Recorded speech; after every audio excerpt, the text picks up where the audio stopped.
자, 우린 지금까지 계속 그 예루살렘 회의에 대해서 쭉 봐왔잖아요. 오늘 이제 결론이 납니다. 야고보가 결론을 내려요. 여기 나오는 야고보는 예수님의 동생이라 그랬습니다. 예수님이 살아계셨을 때는 함께 하지 않았어요. 근데 이제 예수님이 부활하신 후에 이제 이들과 예수님 따르는 사람들과 함께 하죠. 성경 갈라디아서에 보면 부활하신 예수님이 이 야고보에게 나타나요. 동생에게. 그때부터 이 야고보가 이 기독교 안에 들어왔고 거기서 이제 그 지도자 역할을 합니다. 근데 이 야고보가 굉장히 경건한 사람이었다 그래요. 그래서 믿지 않는 유대인들로부터도 존경을 받을 만큼 그렇게 경건하고 의로운 사람이었다 그럽니다. 그리고 특별히 이 야고보는 기도를 많이 했대요. 기도를. 그 나라 민족 위해서 그 복음을 위해서 기도를 많이 했는데 얼마나 기도를 많이 했던가 이 무릎이 딱딱해졌대요. 무릎을 꿇고 기도를 오래 하다 보니까 낙타 무릎이 있잖아요. 낙타 무릎이 딱딱하잖아요. 그것처럼 그렇게 무릎이 딱딱해졌다 그럽니다. 이게 이제 낙타 무릎이라는 책도 있는데 여기서 나온 거예요. 낙타 무릎처럼 그렇게 딱딱해질 만큼 무릎 꿇어 기도를 오래 열심히 했던 거.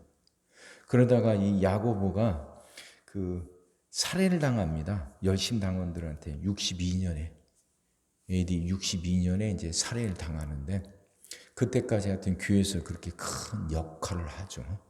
그래서 이제 오늘 말씀은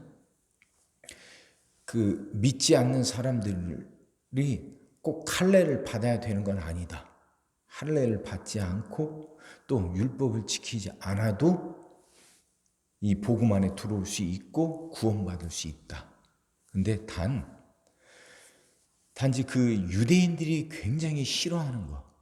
이게 제사 드린 음식을 먹는다든가 피채, 고기를 피채 먹는다든가 이런 것만 하지 않는다면 그렇게 할례 받지 않고도 들어올 수 있다. 이 말하죠.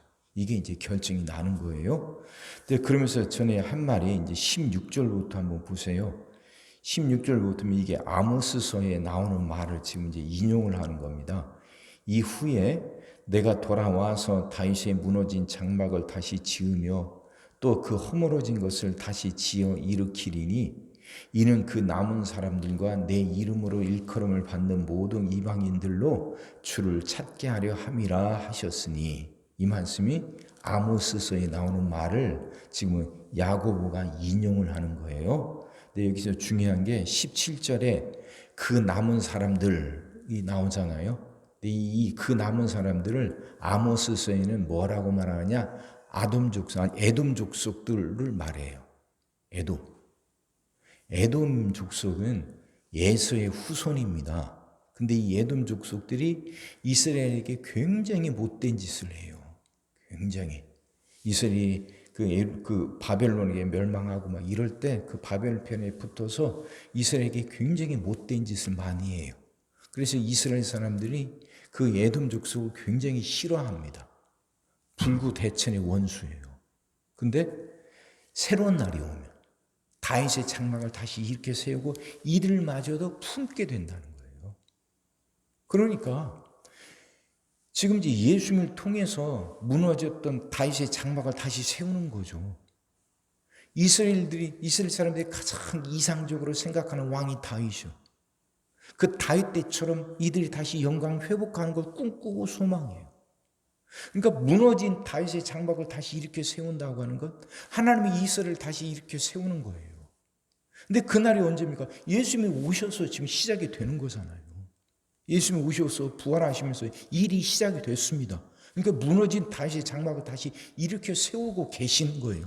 새로운 세상이 지금 오고 있는 거예요. 근데 그때는 그 에돔 족속들까지도 이스라엘에게 그렇게 불구대천의 원수 같은 에돔 족속들까지도 포함하는 공동체가 될 거라는 거죠. 그러면 그 불구대천의 원수 에돔 족속들마저 포함하는 공동체라면 할례를 받냐 안 받냐 이게 뭐가 그렇게 중요하냐 그 말이죠. 할례가 그걸 가로막을 수 없다는 거예요. 에돔까지 품는다는데 할례가 그걸 가로막겠느냐. 그러니까 할례 받지 않아도 구원받을 수 있다. 이 말이죠. 그러니까 이방인들은 2등 시민이 아니라는 거죠. 유대인들만 1등이고 나머지 이방인들은 다 2등 시민이라 이 2등 시민들이 그 1등 시민이 유대인처럼 되어야만 구원받는 게 아니라는 거예요. 하나님 앞에 똑같다는 거예요. 그러니까 할례 없어도 된다. 근데 유대인들이 굉장히 싫어하는 것들이 있단 말이에요. 왜 그걸 자극해야 되냐? 우상에게 제사했던 음식, 그 고기를 피채 먹는 것, 이런 것들, 이런 습속들은 하지 말자. 그래서 유대인들을 자꾸 불쾌하게 만들고 그걸 자극할 게 뭐 있냐? 이제 같은 공동체인데. 그러니 서로가 서로를 품자는 거죠. 서로가 서로를 인정해주고 서로를 그렇게 품자는 거예요. 그럴 때 진정한 공동체를 이루어갈 수 있다는 거죠. 그러니까 19절부터 보세요. 그러므로 내 의견에는 이방인 중에서 하나님께로 돌아오는 자들을 괴롭게 하지 말고 할례를 강요하지 말라는 거예요. 그리고 다만 우상의 더러운 것과 음행과 목매어 죽인 것과 피를 멀리하라고 편지하는 것이 옳으니 유대인들 자극하지 마라. 이는 예로부터 각 성에서 모세를 전하는 자가 있어 안식일마다 회당에서 그 글을 읽음이라 하더라. 유대인이나 그 이제 이 복음 안에 들어온 사람들이나 다 각 마을마다 회당이 있단 말이에요. 그럼 그 회당에서 말씀을 읽고 가르치는 사람들이 있으니까 그들에게 편지해서 이걸 지키게 하자 그 말이에요. 이걸 지키게 하자. 그래서 이 결정을 통해서 이제 기독교가 온 세상에 이제 그렇게 온 땅에 전파될 수 있는 이제 토대를 갖게 되는 거죠. 기독교가 유대인의 한 분파가 아니라 완전히 새로운 종교로서 이제 자리매김할 수 있게 되었다 그 말입니다. 그러면 이 본문에서 우리가 배워야 될 게 있어요. 그러니까 이건 서로 싸우는 게 아니에요. 유대인과 이방인. 할례를 받아야 되냐 말아야 되냐. 이건 이방인들과 유대인이 서로 싸워서 누군가가 이겨야 되고 누군가는 지고 누군가는 무릎 꿇고 하는 게 아니란 말이에요. 같이 사는 거예요. 같이. 유대인들도 이방인들도 하나님의 백성이에요. 새롭게 세워질 그 다윗의 장막 안에 들어갈 똑같은 하나님의 백성들이에요. 그럼 서로 지금 부딪히고 있는데 이 부딪힐 때 누구 하나는 이기고 누구 하나는 져야 되는, 그래서 누구 하나는 무릎 꿇혀야 되는 상황이 아니란 말이죠. 같이 살아야 돼요. 서로를 위해야 되고 서로를 세워줘야 되는 거예요. 야곱의 결정이 그러잖아요. 할례 받지 않아도 된다니까 이방인들 세워준 거죠. 근데 유대인들이 싫어하는 거, 제사드린 음식 먹지 마라. 고기를 피채 먹지 말고 음행을 멀리해라 하는 건 또 유대인들도 세워주는 거잖아요. 교회 안에서 갈등이 일어날 수 있어요. 이 초대교회처럼. 근데 그 갈등을 해결하는 방법은 어느 한쪽은 이기고 어느 한쪽은 지고 하는 게 아니란 말이에요. 서로 같이 이기고 서로 같이 승리하는 방법들이 있어요. 서로 윈윈하는 방법이요. 그걸 찾는 거예요. 그걸 찾고 그걸 찾아내고 그대로 행하는 교회가 복된 교회죠. 그러니 우리 생각에서부터 바뀌어야 돼요. 누가 이기냐 누가 지냐가 아니에요. 누구의 손 들어주고 누구는 무릎 꿇혀야 되는 게 아니에요. 갈등이 일어나고 그런 대립이 생길 때마다 서로 같이 사는 방법, 서로 똑같이 서로를 존중하면서 똑같이 승리할 수 있는 방법을 찾아내야 되는 거예요. 그게 금방 알 수는 없겠죠. 그러니 무릎 꿇고 기도하는 거지. 하나님 이 문제 해결해 달라고. 서로 같이 승리하고 서로 같이 손들어 줄 수 있는 그런 방법을 찾게 해달라고 기도하면서 그 방법을 끝내 찾아내는 거예요. 이게 교회예요. 이것이 바로 믿는 사람들이고 이렇게 사는 사람들이 믿는 사람들이고 우리 전주 신흥교회가 이렇게 되기를 바랍니다. 갈등과 대립이 없기를 바라요. 근데 살다 보면 별별 일이 다 생기는 거니까 그럴 때도 있겠죠. 그럼 그때마다 우리 이 말씀 생각하면서 찾아보자고요. 무릎 꿇고. 네가 옳냐 내가 옳냐 서로 막 이렇게 대립해갖고 막 목에 힘주고 서로 핏대 세워가면서 싸우지 말고 서로 같이 사는 방법이 없나? 하나님이 가르쳐 달라고. 하나님이 그렇게 해결해 달라고. 무릎 꿇어 기도하는 성도들이 있다면, 성도들이 그렇게 무릎 꿇어 기도한다면 갈등은 사라지는 거예요. 대립도 사라지고 서로 품고 서로 같이 승리하는 그런 방법을 반드시 찾아내게 되고 그렇게 살아가는 교회가 되는 거죠. 이 마음을 품고 살아갑시다. 그 은혜를 하나님이 우리에게 주시기를 주의 이름으로 축원합니다.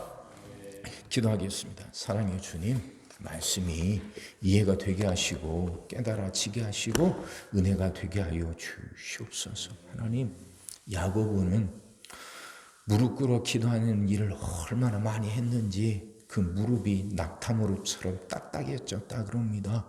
그래서 낙타 무릎이란 별명도 갖게 되었다 합니다. 하나님, 우리도 그렇게 무릎 꿇어 기도하는데 하나님께 기도하는 일에 열심을 다하게 하여 주옵소서. 하나님, 그리고 그 초대교회가 정말 이 중요한 문제를 해결할 때 서로 한쪽의 일방적인 승리로 끝난 게 아니라 서로 같이 살고 서로를 세워주는 방법을 찾아냈습니다. 하나님, 우리 교회도 그런 교회가 되게 하여 주옵소서. 갈등과 대립이 없게 하시되 만약에 정말 그런 갈등과 대립이 있다면 어느 한쪽의 일방적인 승리로 끝나지 않고 서로 같이 사는 방법을 찾기 위해 모든 성도들이 한 마음으로 무릎 꿇어 기도하고 끝내 그 방법을 찾아서 서로 같이 승리하며 살아가는 그런 복된 교회 되게 하여 주옵소서. 성도들이 이런 교회를 꿈꾸게 하여 주시옵시고 이런 교회를 만들려고 하는 소망을 갖게 하여 주옵소서. 주여, 그렇게 우리가 같은 마음으로 복된 교회를 만들어 가게 하여 주시옵소서. 오늘도 우리 모든 성도들 위해 기도합니다. 한 사람 한 가정 빠짐없이 일일이 찾아가셔서 오늘도 함께 하시고 은혜 내려 주옵소서. 가정들이 다 평안하게 하시고 식구들이 다 건강하게 하시며 생업이 다 형통하게 하시고 문제들이 다 해결받게 하여 주옵소서. 우리 자녀들을 축복하시고 앞길을 열어 주옵소서. 우리 자녀들이 하나님을 사랑하게 하시고 말씀을 지키게 하시며 하나님께 영광 돌리는 일꾼들로 살아가게 하여 주옵소서. 하나님 우리에게 새날을 주실 줄 믿습니다. 성도들은 질병을 이겨내고 물질의 어려움을 극복하고 수많은 문제들을 해결하며 살아가는 새날을 살게 하시고 교회도 예배가 살아나 빈자리가 가득 채워지며 언제나 생명의 역사가 일어나는 그 새날을 살게 하여 주시옵소서. 오늘도 모든 성도들 눈동자처럼 지키시고 복된 길로 인도하여 주옵소서. 믿사옵고 예수님의 이름으로 기도하옵나이다. 아멘.